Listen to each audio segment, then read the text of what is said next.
And today I want to talk to you about emotional management. Now, I had this front of mind most of this morning because it's one of those days where I woke up, looked at my calendar, and I thought, oh, okay, right. I'm in for one of those days where I've got quite a lot on. It's quite high energy work. And honestly, I don't know if it's the weather, maybe not sleeping so well the last couple of nights, but I haven't been quite as energized and excited about my day in the mornings. And I was thinking to myself, like, how am I going to show up to my coaching, my group coaching sessions, feeling in a slump, feeling like this, feeling a bit kind of lackadaisical, a little bit slow, a little bit bored even of the day to day. How am I going to get into the right energy levels do what I do, deliver my work and do a good job, right? Because my energy levels, I'm acutely aware, affect how I come across. And I'm in the coaching business, I'm in the speaking business. How I come across is really important, obviously, to the experience that you're going to have of me, the experience that my clients have of me. So it's not good. It's not useful waking up feeling like you're in a bit of a funk. So in my preparing for today, for each of my sessions today, I've taken some very deliberate action. And what that action can be summed up as is emotional management. So what I've done is I've managed to take myself out of feeling a little bit kind of low and slow and lackadaisical and bored and a bit just kind of indifferent about my day to feeling genuinely enthused and energetic and excited about the work I'm doing in any particular moment. And for today, in this particular moment, I'm excited about sharing this content with you because I've chosen that emotion as a way to show up to you today. I've managed to tap into the genuine excitement I have for this work and for what I know it can do for you. So that's a really simple example of how emotional management can be really useful. And I'm using it right now. But it's come up a lot in my coaching recently. And actually, it's a key part of all the coaching I do. And you could even argue that coaching is really basically emotional management. It's a fundamental skill and one of the things that you want to get out of working with a coach, and you'll certainly get out of working with me, is this ability to manage your emotions. Incredibly important. So today I am bringing you this session on emotional management, how to manage your emotions more effectively. So why is this so important? Three reasons I have that come to mind. First of all, it's about control. Now, if there's one thing about emotions, it's something, a sense that we have that emotions tend to can roller coaster out of control. It feels like emotions just kind of happen to us, don't they? And we're not really aware of what's going on until we experience them and we're feeling a certain way. And often that feeling is either like hugely uncomfortable, so it's a feeling like fear or anxiety or stress, or it's something that's made you feel really, really happy. But most of us, most of you all the time, and me before I learned about emotional management and developed my skill at managing my emotions, those emotions happen automatically. They kind of happen in us. Maybe we're aware of it, maybe we're not. And then usually we will react in response to them. Now, the beauty of emotional management is it takes away that unpredictable nature of what it means to be a human being. What it does is it gives you, because you know how to manage your emotions, a huge sense of having more control of your life, more control of your experience. Why? Because if something happens that triggers an emotion in you that like is really strong, like anger or jealousy or even stress, if you can manage that emotion and have the ability to then choose, like experience that emotion, and I'll talk about what you do with the emotions you feel a little bit in a moment. But if you can take those emotions that happen involuntarily to you and convert them and channel them and switch them into an emotion that you have chosen, suddenly it creates so much more control. Better results. And this relates to the control piece. So when you can manage your emotions, what it means is you can choose how to react to a particular emotion and choose a reaction that's going to create a positive result for you. Taking the example of anger, remember, and jealousy, I use those because they're strong emotions and we all can kind of immediately know what those emotions are and what they do. If you are just reactive in relation to your emotions, those kind of strong emotions can lead you to a place you don't really want to go. I think if I can imagine being like perhaps really angry with one of your teenagers, if you have children, for doing something or not doing something. And when we just react to that emotion, what you may end up doing is exactly the opposite. What you may end up rather creating is exactly the opposite of what you want. So you may end up lashing out at them, maybe shouting at them, and expressing your anger in that way. And the effect that has is to cause them to retreat. It causes them to shut down, maybe not want to communicate with you, and maybe worsen your relationship with your teenager, right? And all because you've experienced this negative emotion, let's say anger is a negative emotion, and you've reacted to it. Managing your emotions, so managing something like anger, would mean, yes, recognizing in that moment that you're feeling angry, but then being able to choose the result you want, which is to be connected to your teenager in this example. For those of you who don't have kids or have teenagers, I do apologize, but I think you can all relate to this sense of like having an experience where you're angry at somebody. So if teenager doesn't work for you, just thinking about my teenagers in the house, hoping they're not overhearing this and thinking I'm talking about them. But if the idea of relating to a teenager doesn't resonate, then just think of anybody you know who potentially could make you angry. So what you really want is actually to be more connected to that person, to be able to communicate, perhaps understand, for you to be able to express how you're feeling or what's gone on, and for that to lead to a more positive result. Yeah, and the way you do that is you manage the automatic emotion, which is anger, and you find the emotion that's going to create the more positive result, and you practice being in that emotion. It's so amazing. So you can see then that managing your emotions helps you create better results, the results that you want, as opposed to the ones that you don't, those unintentional results. And thirdly, well, it's a better human experience. If you are someone who can manage your emotions, then you are someone who is able to live as a human on this planet. The reality is we are exposed to so many different things. Life throws stuff at us, good and bad. We are going to experience lots of emotions and different types of emotions. Now, the more effectively we can manage those emotions and remember, be able to create the results that we want in the way that we respond to those emotions, the more we're able to do that, the more that we're able to make sense of the emotions that we do experience, the better we're going to feel just as being as human beings, right? When those emotions inevitably come along, we're not going to feel so afraid or helpless or like such victims when we have a sense of control, like I said. So many reasons then why emotional management is super important, super relevant to you. So what about the common mistakes then? I think this speaks to the fact that we often react automatically. The mindset tends to be, when it comes to emotions, that they are beyond our control.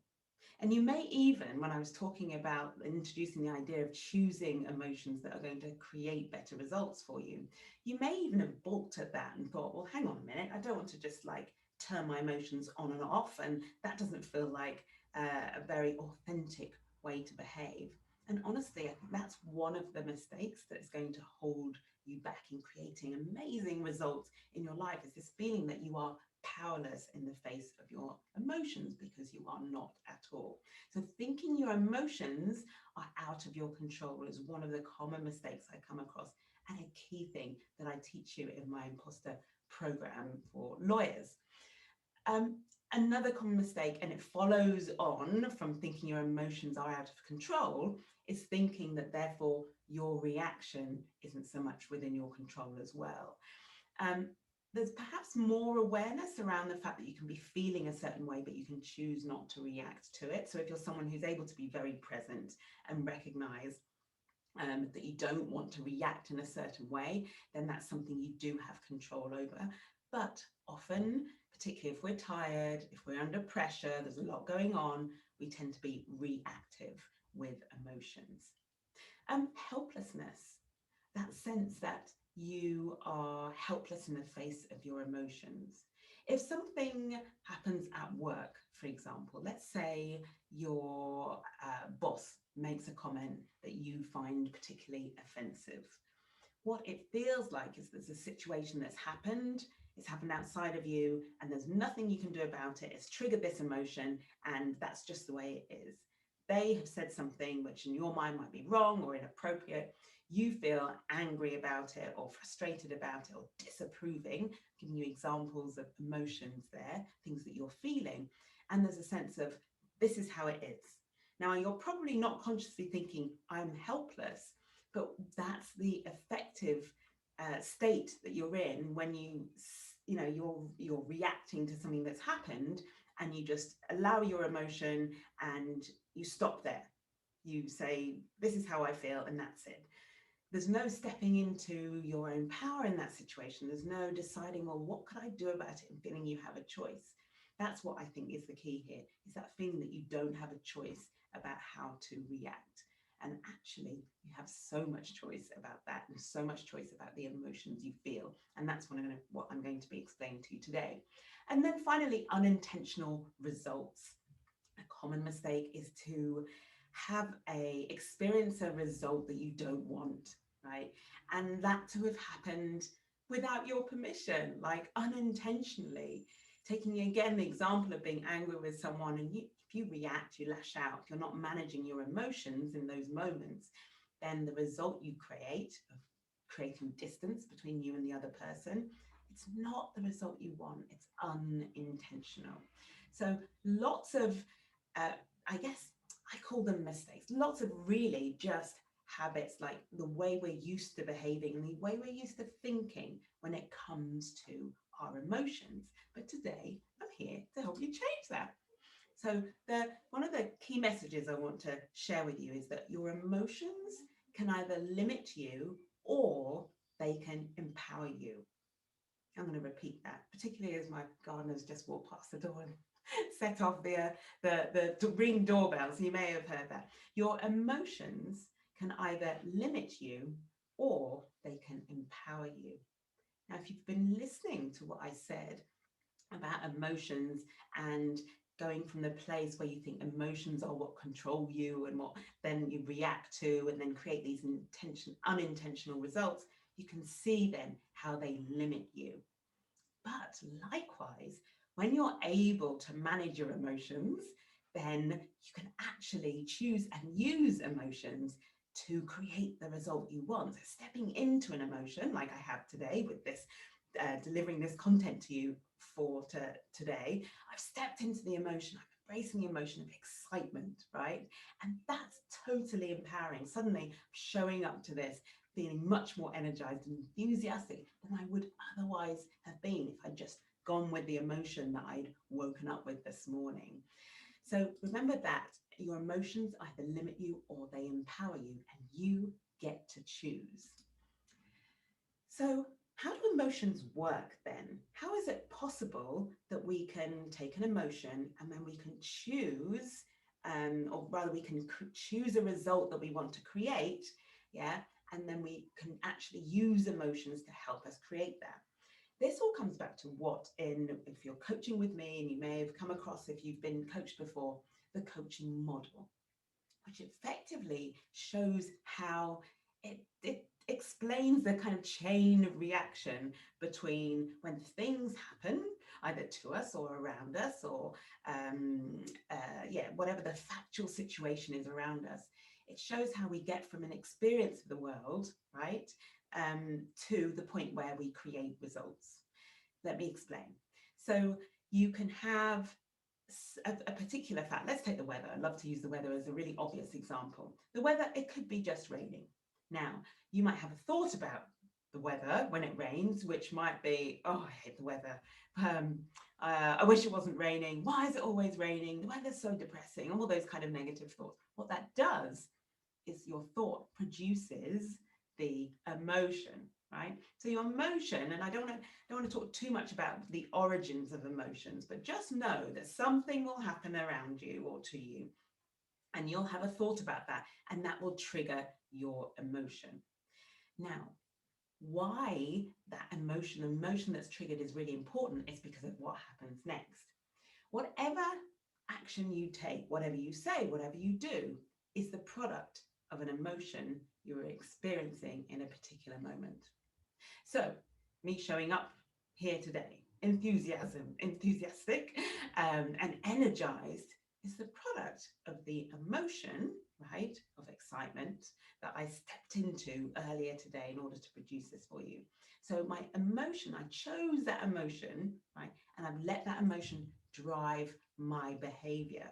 I'm showing up as the embodiment of that emotion, and that's motivated me to put this together for you, to record it, to stand here and be delivering it authentically and with like commitment. It's produced all of this, all because I chose that emotion. So your emotion drives your actions, and of course then your actions are what create the result. So the fact that I'm here, I'm delivering this session for you, is creating the result of there's going to be a podcast, there's going to be a video of this session. It's going to go out into the world, and the result is as many people as are on my email list, subscribe to my podcast, any number of people are going to enjoy the result of watching or listening to this session on emotional management. They're going to learn to manage their emotions. So that's an amazing result, but it's one that I've created by stepping into the emotion of excitement and being energized, and then acting from that emotion and then creating, therefore, the result. So what I want you to take away from that is that your emotions are important because it's what happens next that determines the result that you create. Sounds super obvious, doesn't it? But breaking it down into those different steps, so emotion and then action and then result, is a great way of working out going forward. It's a great way, and it's essential if you're going to manage your emotions. So let's have a look at how you do it. How do you manage your emotions? I'm going to introduce you to 4 steps, super simple steps that you can take away, start practicing literally today to see what a difference they make on how you manage your emotions. So step 1, I want you to notice your emotional state. Now, that could be when something happens, an emotion is triggered in you, or it could be just now, as you're listening to this recording or watching this video. What's going on with me right now? Ask yourself that question. What's going on with me right now? And I probably want you to just sink into complete presence and awareness of that. And you don't need to be able to describe what the emotion is at this first step. I want you simply to notice that there's something going on with you right now. So this morning when I woke up and was sort of all sorts of thoughts going through my head, the first step is, ooh, what's going on with me right now? I'm feeling something. So even though I didn't know exactly what it was, I was aware that I was feeling something in that moment. And honestly, we're feeling stuff all the time throughout the day. Sometimes we're too busy to even notice. We're also not in the habit of noticing. And that's why the first step is I want you to get good at noticing what's going on with you in a particular moment. I think if you've got a meeting lined up for later today, for example, a big event that you're doing tomorrow or something, a big presentation, then I think you'll probably be very aware that there's something going on with you right now. And that could be excitement, but it could be nerves. Yeah, you're going to be aware there's something going on because you're anticipating something. So just being in awareness either because something's about to happen or just generally because of where you are right now. The second step, once you get good at really noticing there's something going on with you, is, of course, to name it. I want you to practice naming your emotion. Now, I know I said don't worry about what it's called in the first step. That's because I wanted you to just focus on being, I guess, physiologically aware that something is happening in your body. Can you be physiologically aware? I'm not sure. Anyway, I like that. What I mean is being aware that there's something happening physiologically in your body. That's the notice bit. The second bit is where, yes, we're going to apply some thinking around it, and we're going to try and name the emotion. Now, this is really important because of one of the issues with emotional management is how limited our emotional vocabulary is. So typically, I haven't got data, like an absolute number of emotions that we use, but I can say that as a coach and as a speaker who does lots of Q&As, I hear the same emotions, the same words being used all of the time. Anxiety is probably up there. It's like feeling anxious is one of the top ones.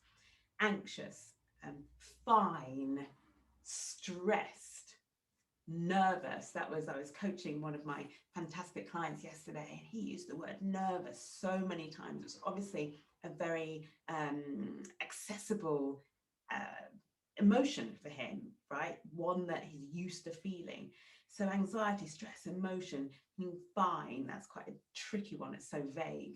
But the point here is that we tend to use the same emotions over and over again, and we're not very sophisticated at kind of reading our bodies and registering exactly, well, what is the emotion that's going on now?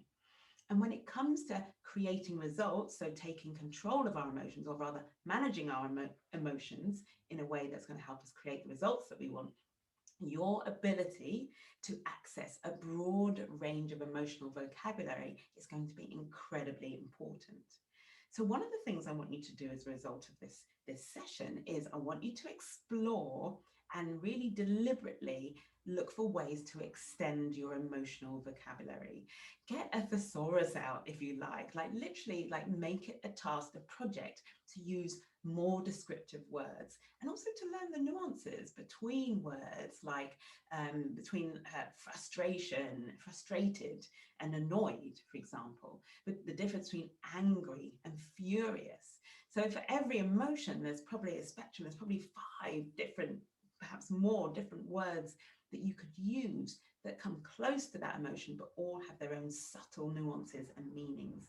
So we want you to have as broad an emotional vocabulary as possible. I'm just going to close my window here. It's making a lot of noise. Just give me 1 second.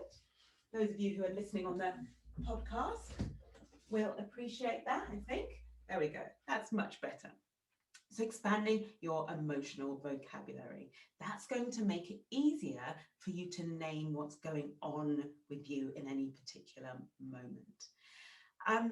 I was going to give you a whole load of examples of emotions, but I don't want to make this recording too long. But just to suffice to say, whatever emotion comes up for you, or whatever name that comes up for you when you're doing this task of naming your emotion, I want to encourage you to not stop there.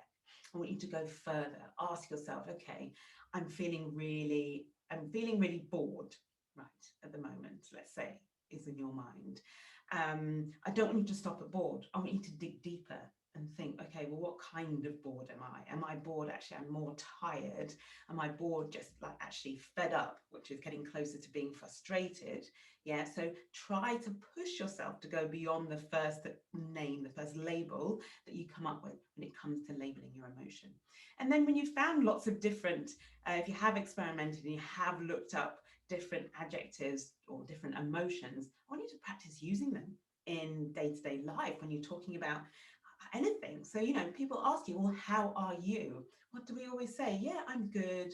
Yeah, I'm fine. I want to encourage you to expand that. Tell people you're amazing, or tell them you're fantastic. Tell them, actually, I'm not feeling, I'm subpar, for example, as an emotion.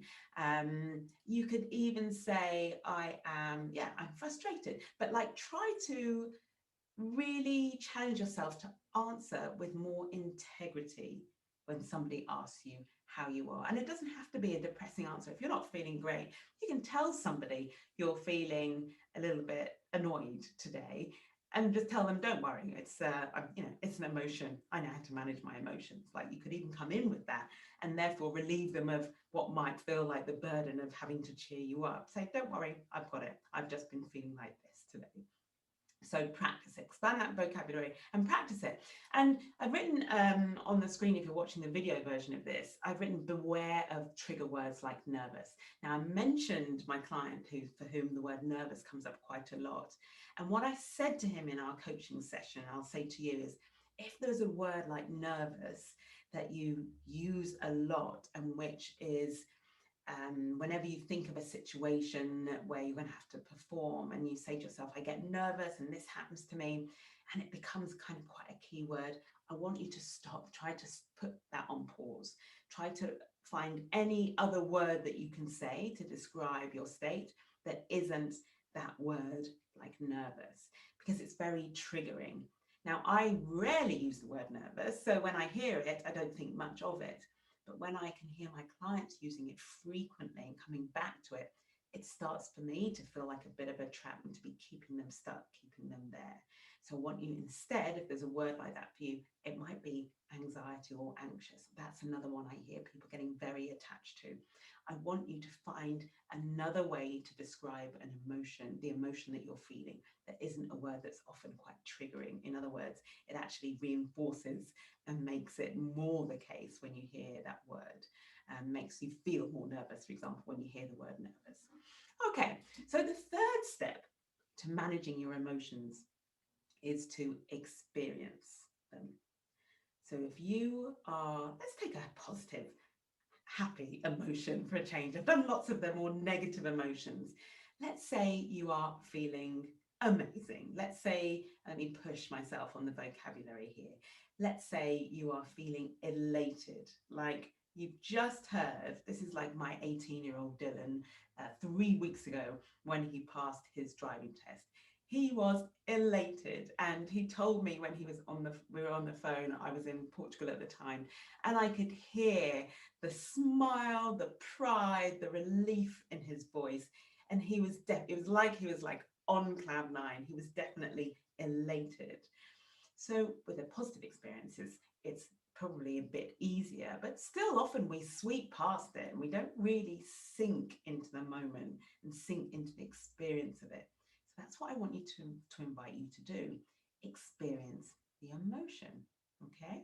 So my son being elated, like if that was him, if I was talking to him now, if I were talking to him, I'd say, what's going on with you right now?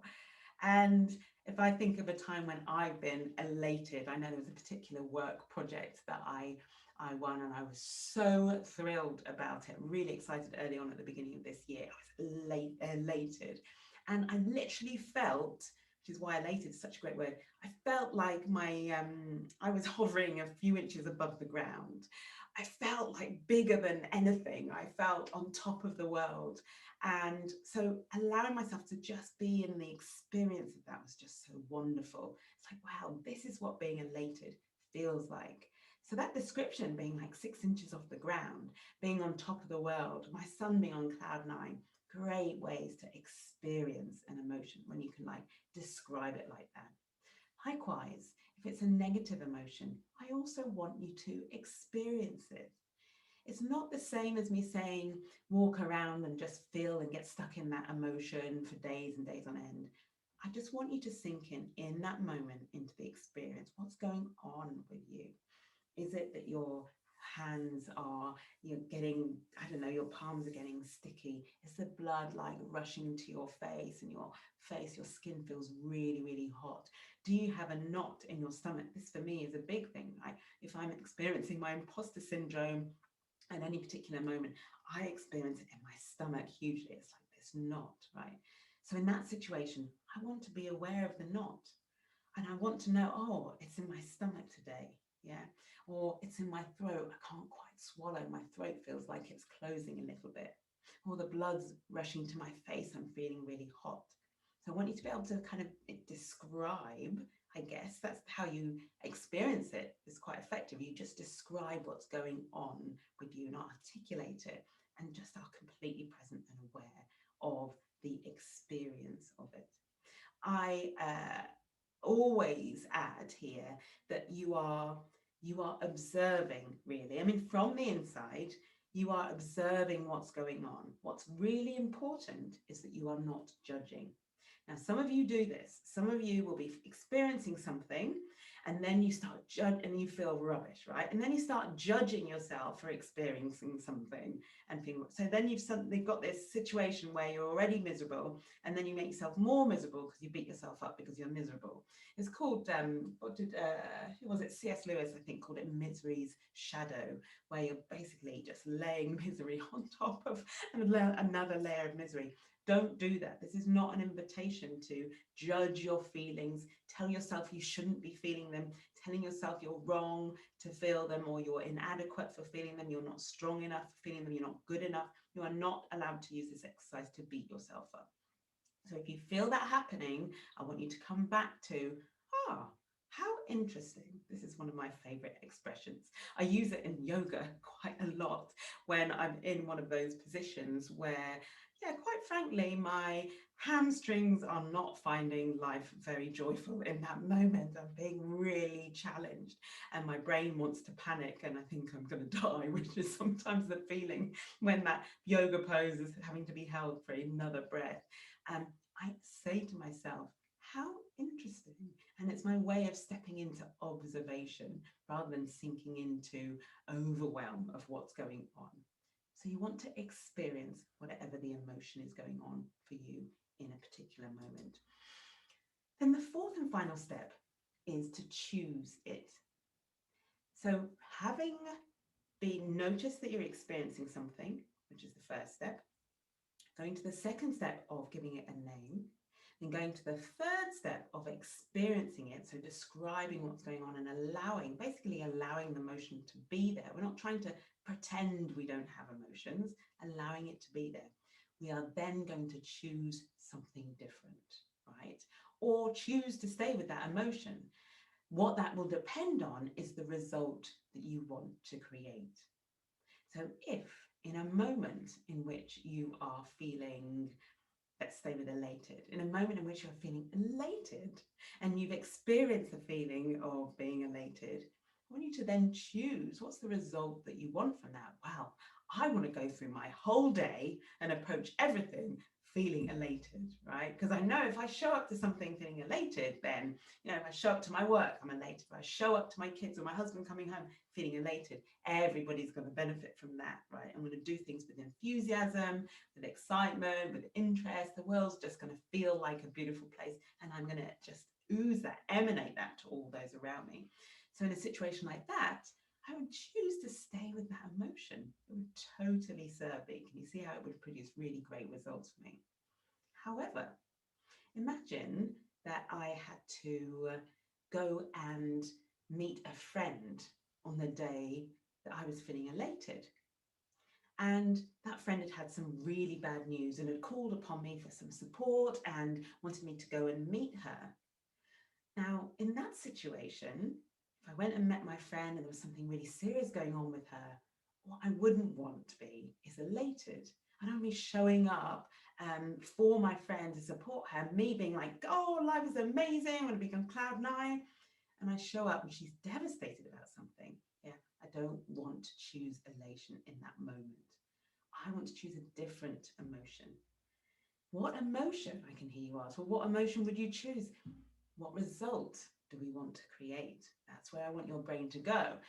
In that example, if I'm going to go and meet a friend, I'm going to want to be supportive to her. I want to be good at listening. I want to be able to give her advice if there's advice that I can give in a situation. I want to be there for her. So in that case, the emotion I would choose, because I know how to manage my emotions, is something like compassion. Yeah, being compassionate, like I would choose that, or patience, or open-mindedness. Yeah, and I'd literally choose those emotions and step into those emotions. And the way would step into those emotions literally through practice. Like, I am feeling compassionate. I'd write it down. I'd put it on a post-it, compassion. I'd have it in my brain, be remembering to like recite it to myself on the way to meeting my friend. Understanding, open-mindedness, like I'm open to whatever she's going to say. And that deliberate, intentional choosing of an emotion, guess what? I'm going to show up for my friend exactly the way she needs me to show up. I'm going to be meeting her where she is, and it's going to be so amazing and so effective. It's going to create the result that I want to create, which is being the most supportive friend that I can. Now, that's a personal example. It works just as well for work. If you're waking up, and as you can see with this session, if you're waking up, you're feeling despondent, you're feeling fed up, but you have got something, let's say you've got an interview that day, and you're supposed to be selling yourself, right?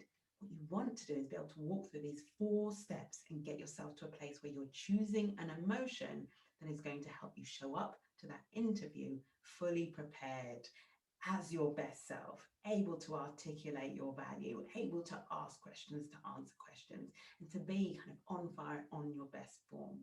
And the way you do that, you can do that, literally change your state from being fed up, down, low, frustrated, into being motivated, being committed, being energized, and being, confident is an emotion you can slip into. Sometimes it's hard to kind of find confidence.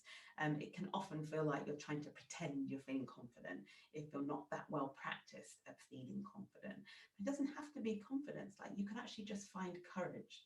If you found courage that day, then the way you show up, if it's from a courageous place, is going to be so much more powerful, isn't it, than if it's from your feeling low, feeling despondent place. So I hope you found that really, really helpful. Those 4 steps at any given moment that you can use to manage your emotions, and practice doing this, right? Practice doing it. And it will feel awkward at first. It may even feel contrived. I know some of my clients kind of at first, when we do this type of work, they look at me and they say, well, but that's just like really fake. Why would I? Why isn't it just really fake to pretend you're feeling an emotion when you're not? And what I want to say to you, it's not about pretending. It's about unintentional and intentional results. Nothing about what I've told you about emotional management is about pretending you're not feeling what you're feeling. It's not, we're totally, with those first steps, noticing how you're feeling, naming it, and experiencing it, is all about validating the emotion that has been triggered in you. But it's the final step, that's the bit where we intervene, right? Where we, as conscious human beings, have the power, actually, with our thoughts, with intention, to step into a different experience. And just to practice that, to practice, okay, you know what, instead of feeling powerless and depressed today, I'm going to step into courage. I'm just going to tell myself, I'm courageous. How would I do this if I was feeling courageous? If I was feeling courageous, what would I say? Just using that emotion that you've chosen, the one that is most likely to get you the result that you want, using that, choosing it intentionally, and therefore getting the result that you want, a much better result than you would have. So why emotional engagement? More control, better results, and, as I've said, a better human experience all round. Now, don't stop there. Put this work into practice. Listen to this podcast, watch this video over again, and make notes. Don't just let it float away around and mix up with everything else in your head today. Actually make a commitment to yourself to put this into practice. It will change everything. But you don't have to do it alone. I am here to help. A few ways that you can take this further. First of all, please subscribe. You can follow me either on the podcast, the Caroline Flanagan podcast, or if you're watching this on YouTube, please subscribe and you'll always be alerted to these, what I hope you will find very helpful videos and very key content that's going to help you create better, extraordinary results in your life and in your work. Anyone you know who would love this content, please share it. Share it with your friends, share it with your colleagues. So much value, and it equally applies. Although I work with lawyers who experience imposter syndrome, these lessons are equally valuable, even if you don't fit into that category. Sign up to my newsletter. You can go to carolineflanagan.com. You'll see there a subscribe box. You'll be able to get links and all the details of all the content I'm putting out every single week to bring you more and more value. And it's all for free. So please subscribe. And again, share it with your friends in your community. And finally, if you are the lawyer who experiences imposter syndrome, if for you one of the key emotions is feeling like a fraud, feeling you don't deserve your success, all those emotions, yeah, those feelings not good enough, not valuing yourself, then you are in exactly the right place. My Imposter Programme for lawyers is a powerful 6-part program that's going to be an absolute game changer for you in terms of helping you step into the value of who you are, realize that value, showcase that value, create a completely different relationship with yourself, and develop this tool, the imposter speech, that will serve you going forward and help you create extraordinary results. Because, well, you are extraordinary. You just perhaps don't know it yet. I'm Caroline Flanagan. Thank you so much for listening. Bye for now. I'll see you and hear you and speak to you next time. Thank you.